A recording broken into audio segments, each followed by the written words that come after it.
Let's go to our telephones. Aloha caller, welcome to the program. Yes, Poke, I did want to get in before the crowd wakes up after 7 gets on the line.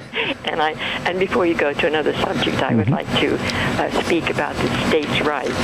Oh, yeah. I forget who it was who said the challenge of equal rights for the homosexual marriages. Yes. Should be left to the states. Mm-hmm. This is a very dangerous position or thing to happen for those who compose the broad base, and that's women and people of a different sexual orientation and people of color. Mm-hmm. And that's a lot of people, but they do not do well with these states' rights ideas. I mean, on the mainland, if you ask any person of color how they did under states' rights, you'll know why these rights were sent to the feds in the first place. Mm-hmm. They were originally states' rights, but it leads to one thought, and that if we think the feds, the people in feds in the federal government are bad, the locals have them beat on that score. And one of the reasons for that is that they're right in your own backyard, and if they have any power, they will use it directly against you. And I know this from my experience as a woman. That there are organizations, and yes, they're called old guys clubs, and that's appropriate. Even though it's sexist and ageist and all that, and that's what we live with. This ability to have your oppressor, your neighbor, is very threatening. But if you put that in a distance under the umbrella of what was supposed to be the Constitution and constituted our ideals, is now gone. That's a safer situation to be in. And you have to trust somehow, even based on the contrary evidence, that there's someone over there who can hear what you're saying. And so that, to me, that's our choice in this upcoming election.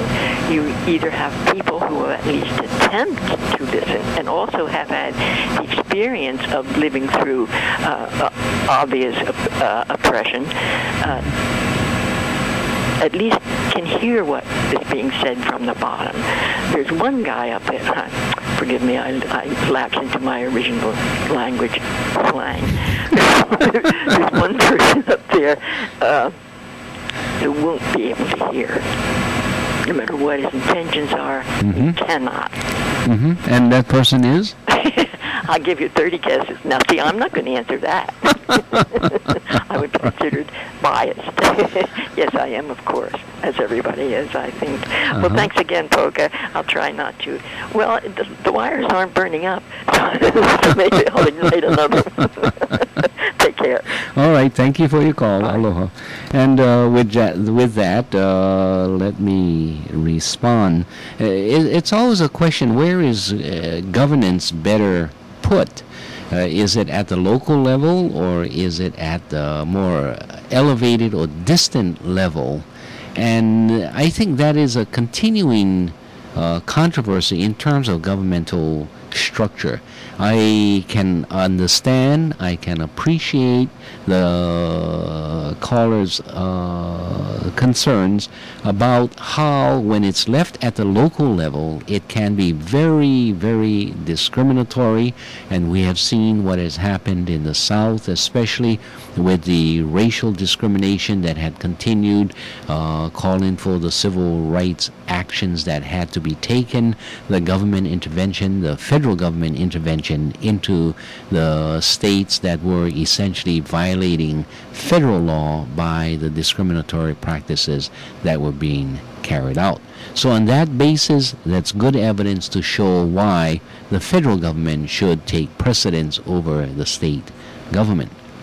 However, I believe that there can also be a very strong argument made that the federal government is so far removed from the day-to-day needs of the states, and therefore state should be able to control.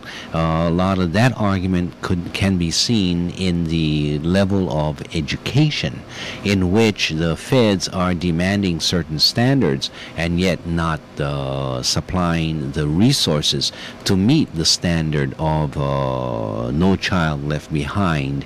As an example, the states are struggling, they are being required to meet the federal standard, and yet the feds continue to intervene in telling the states exactly what to do or what the standards are, and imposing these kinds of stuff. So I think it's a constant balance between the two.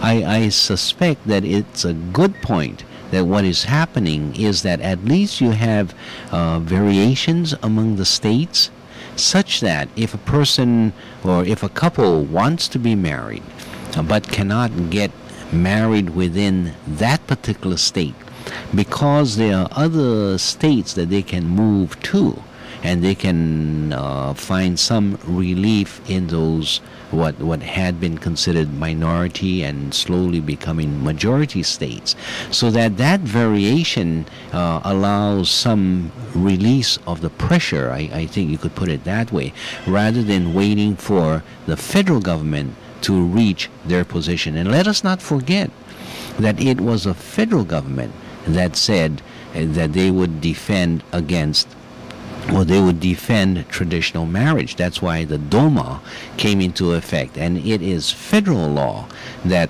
continues with the discrimination. It's just that in this case, it's the present administration which refuses to go along with the DOMA law.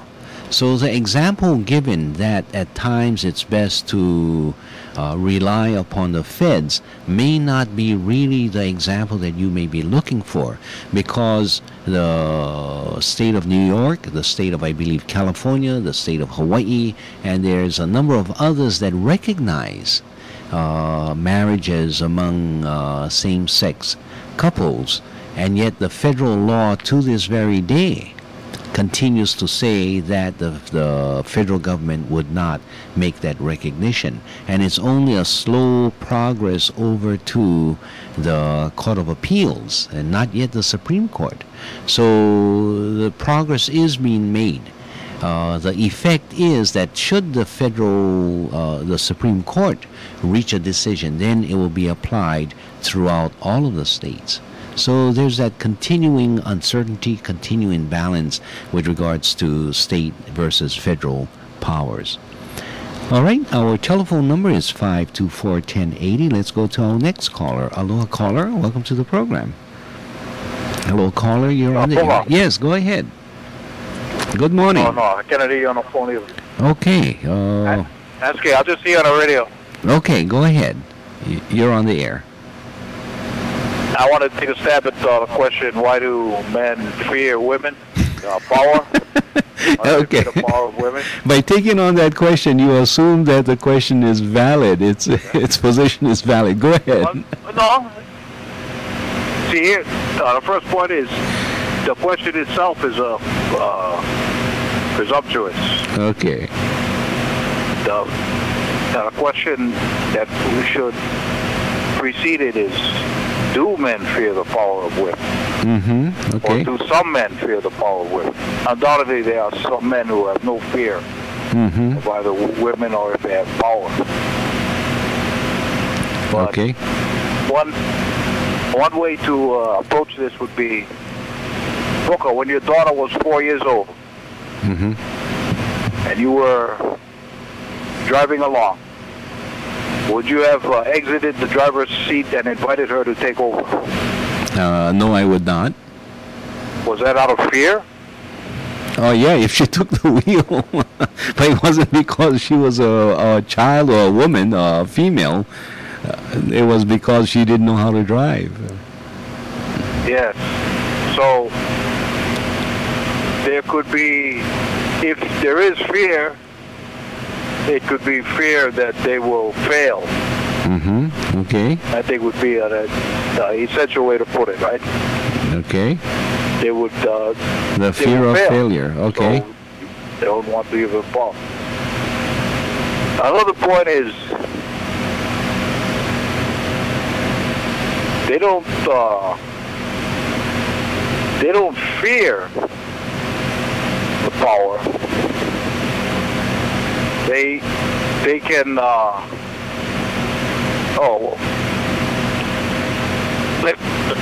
let me call back for her.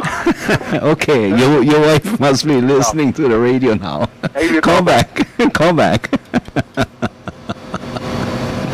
That's funny.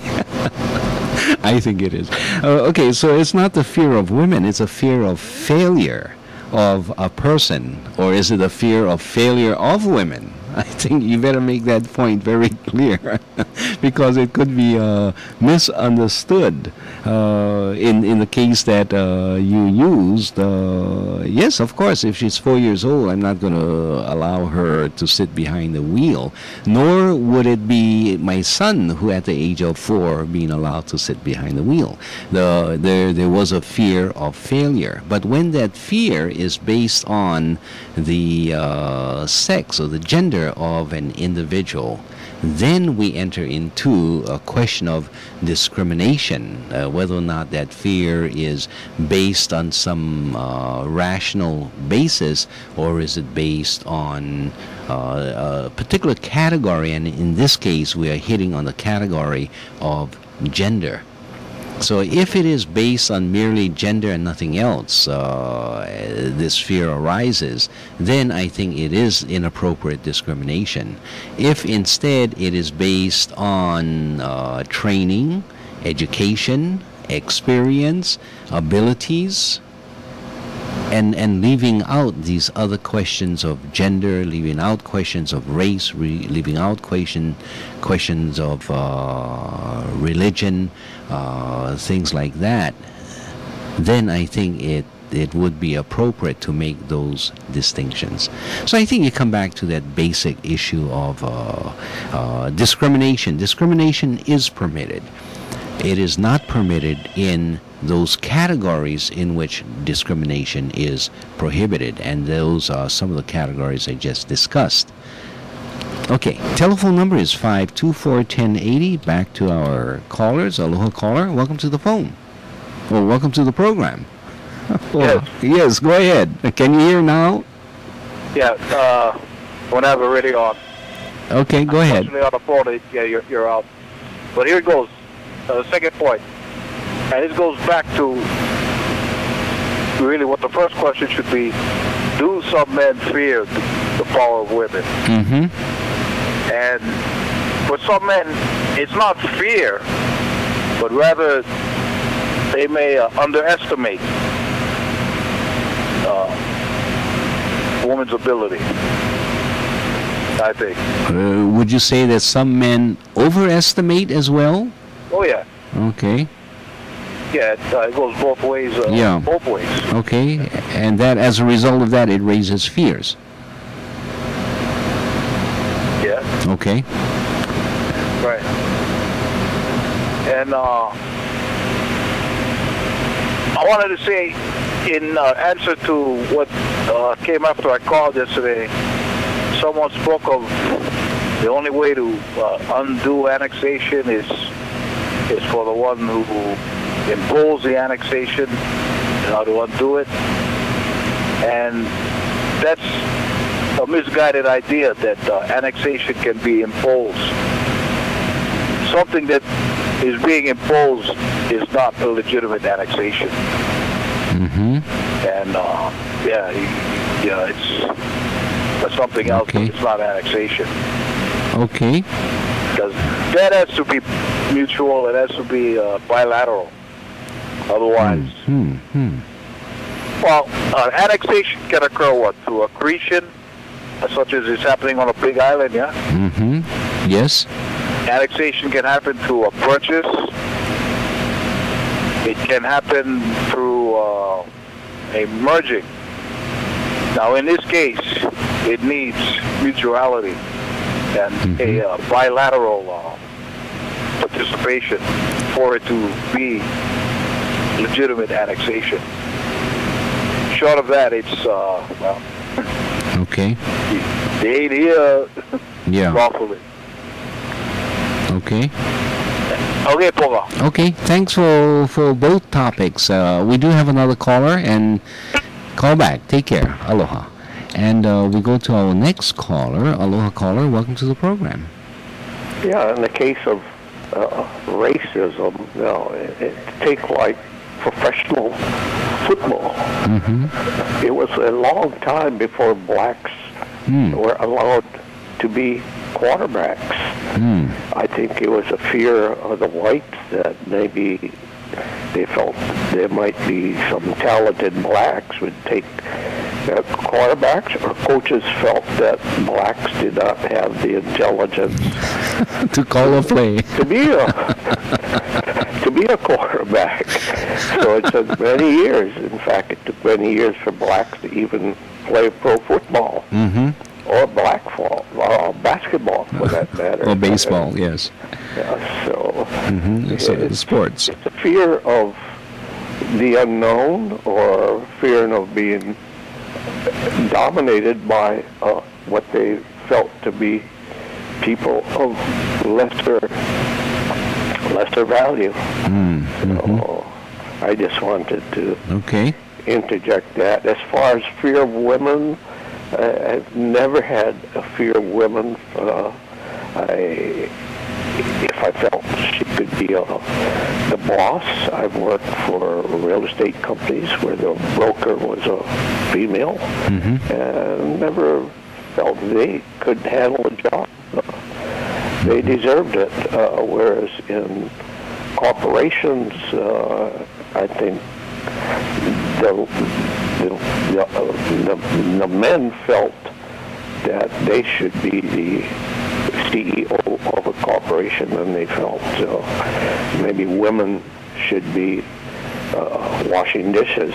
And so it's a change that has been made. Now you have females who are head of large multi-million-dollar corporations, but the change is slow. But as far as marriage for homosexuals, I am totally against it. I think marriage should be between a man and a woman, and I hope that will never change. Do you see a sort of incoming tide of change in that area? There's a lot of resistance by people of religion.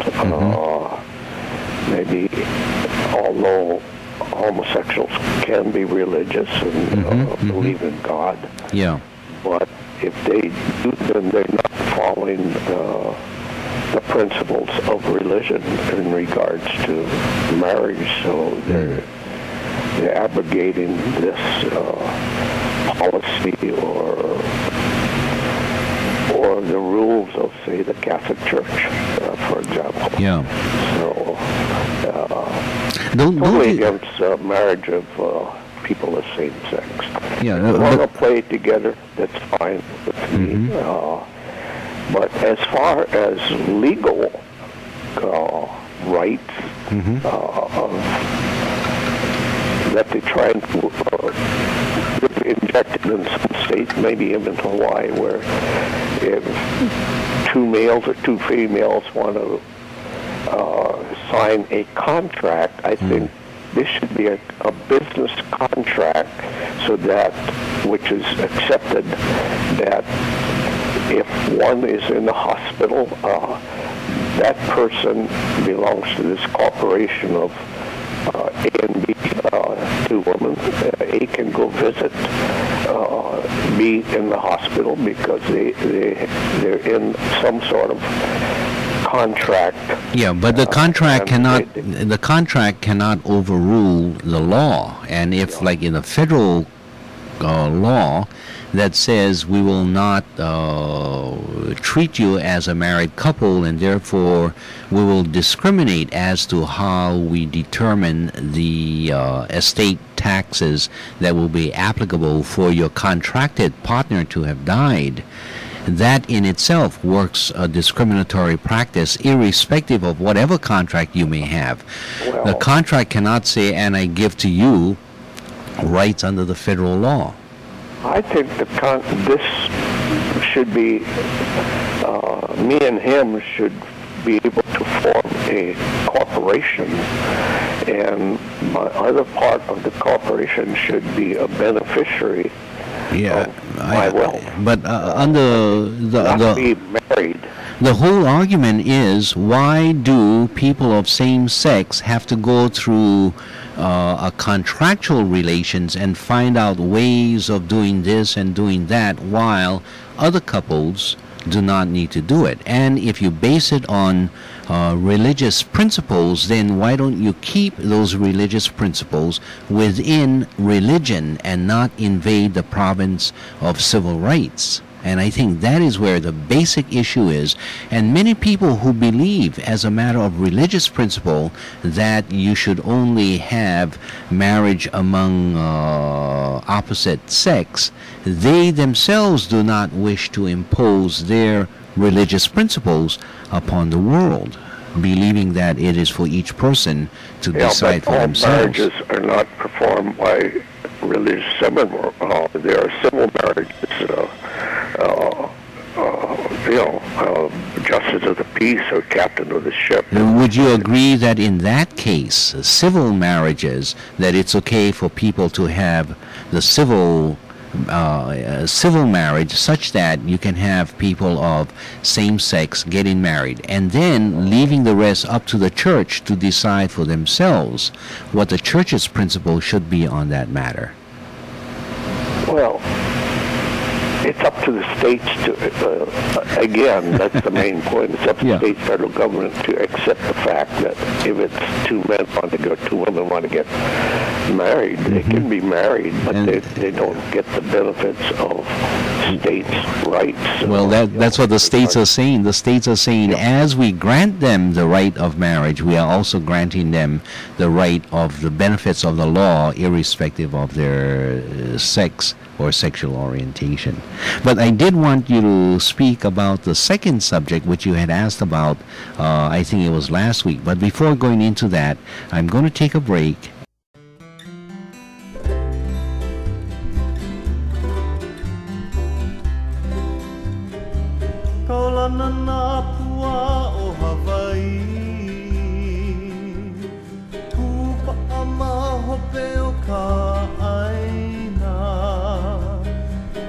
Mai ka elele o ka loko ino Pala pala anunu me ka paka